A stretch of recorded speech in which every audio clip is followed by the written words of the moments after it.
are going to make a slab focusing on texture, and the point of it is to make a sign for the garden. So this is the leek sign. I just pulled it right out of the garden. I'll go put it back, Mr. David.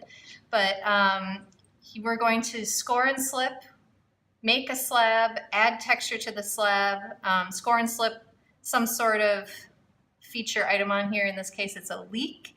And we have stamps that we can stamp the letters into, which looks nice with the glaze catching in there. So let's get started. The important thing here is making a slab that's kind of like a tile where it's even, or this board, it's even in width throughout. I've already wedged this clay already. And then this is the most fun part, you get to take out all your aggressions on the clay and flatten it out. Put all your stress in here. The clay can take it away for you. You can kind of stretch it a little bit, kind of like making a pizza. Stretch it out, slap it down, pound it down a little bit more. Don't go too far down though. I'm trying to keep it even as I go. Slap it down. Okay. Now we'll start to get a little bit more high tech here with these tools. Wooden pieces, and the point of these is so when we roll out our tile, it's even, and our rolling pin will go on the edges of these, so it won't become too thin. Now it might be a little bit thick here. So I can cut off a little bit of this if we have plenty of space. The size of my tile, we have a template and it's 15 by 15. So you can see there's plenty of clay here. I can get rid of some of this extra stuff. Put these in so my rolling pin won't go below these. These are like the tracks that my rolling pin goes on. And then I can roll out my slab. A slab. You've been making these since you were a child too, also known as a pancake, but we say slab is the proper vocabulary. Those of you that were in grade 6 art, you made your Hundertwasser architecture out of slabs. Okay, now, as I was rolling this out, I don't know if you can see this or not, but a bubble came to the surface, an air bubble. If you see that, that happens from time to time, you can just take the needle tool and pop it. If you see any other ones in there too, go for it, because you don't want those air bubbles in your tiles. Okay, so that looks pretty even. I use my rolling pin. I used the wood pieces as tracks. I rolled it out so I know that this tile is even, at least in here. It might be a little bit lower on the edges. And then I can take my template, and you can use a ruler also, just if you want to help with your straight edge there. Line it up on the edge of your template. Use your needle tool, pointer tool.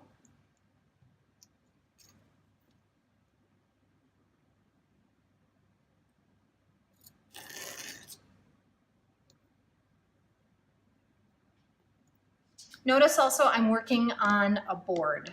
You want to make sure that you're working on a board for this because the clay comes easily off the board. If you're working on the table, it's going to be stuck to the table. You'll have to scrape it off and work on the board for round 2.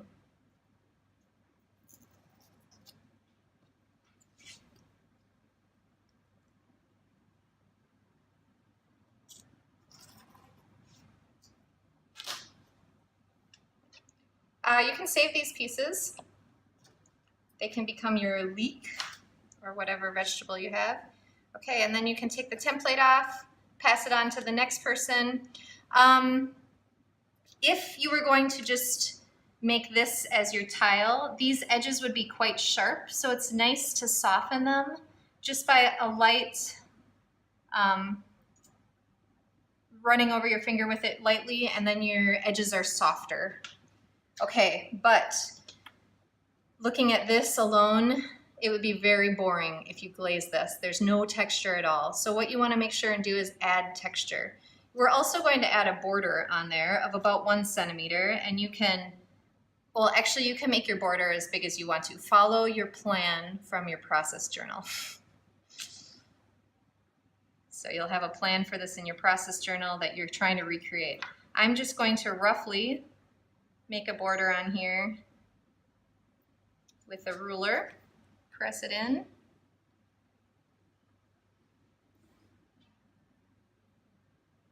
But you can have a thicker border. You don't have to have a straight line border. You can have a zigzag border or triangles coming in as you wish. Have a look in the garden at the garden tiles that are out there, and you can be inspired by those.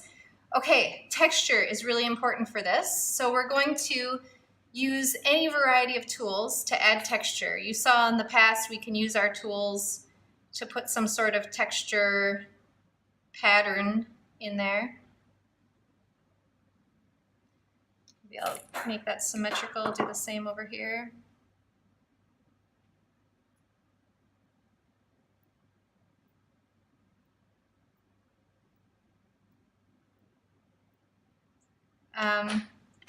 We have a variety of options for you for adding texture. Recall we also have texture plates, rubbing plates. You can use those if you want to.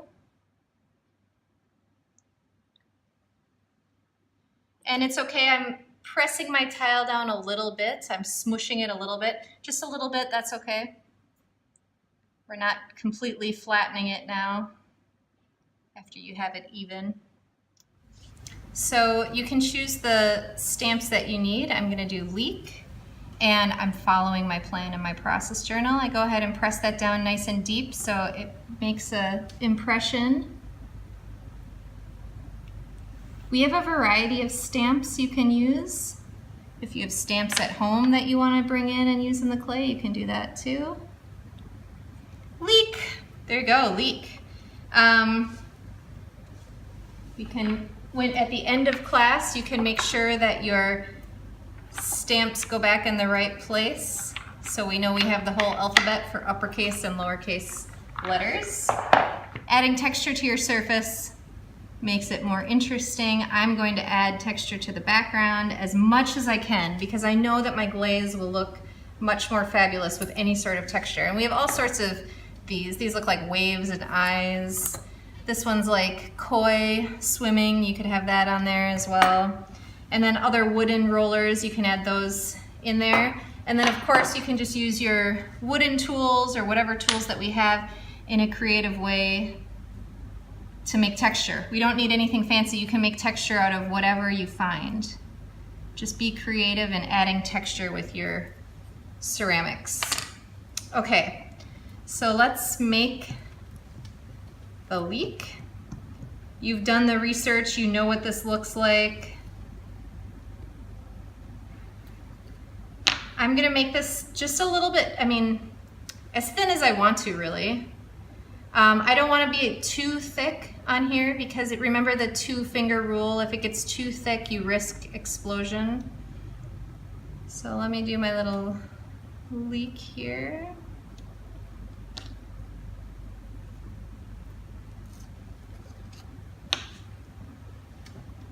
And very important, if I want my leak to go right on here, I can't just, if I'm going to attach it, I need to make sure and score and slip it. So I'm going to score this whole back side.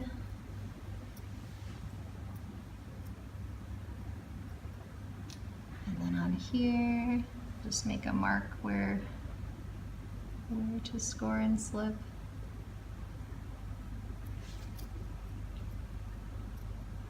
Remember tic-tac-toe?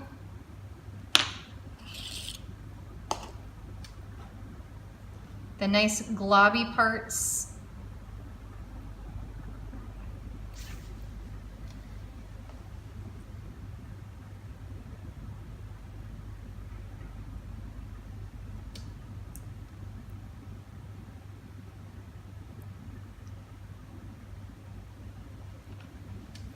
Add some texture.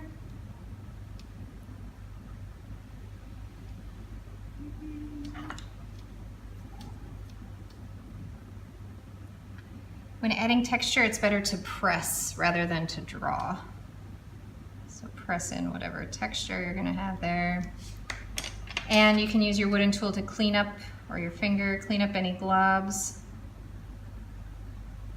But there you have it. The last thing you do, of course, very carefully, you might need a friend to help you with this.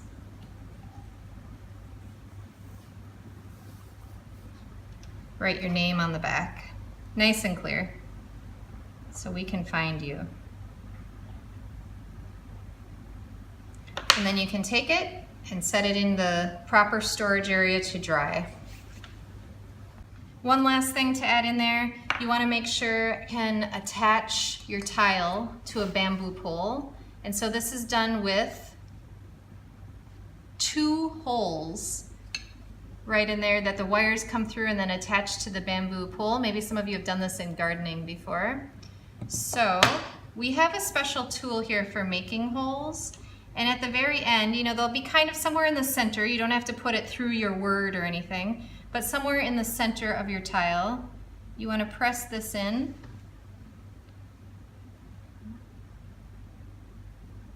And it punctures a hole all the way through and removes that hole. So it's actually a really nice hole in there. And then I think I'll just go right in here where my leak is. That's okay if you want to do that, or if you want to design it where it's not in there, that's okay too. You want to think about having it attached to a bamboo pole at the end. You can see the hole goes all the way through here. It's nice and thick. You don't want it to smush together. I might go from the back side again just to make sure I clear that area out where it won't smush and we won't be able to get the wires through to put it on the hole. But there you go. Then you can go put it on your storage board.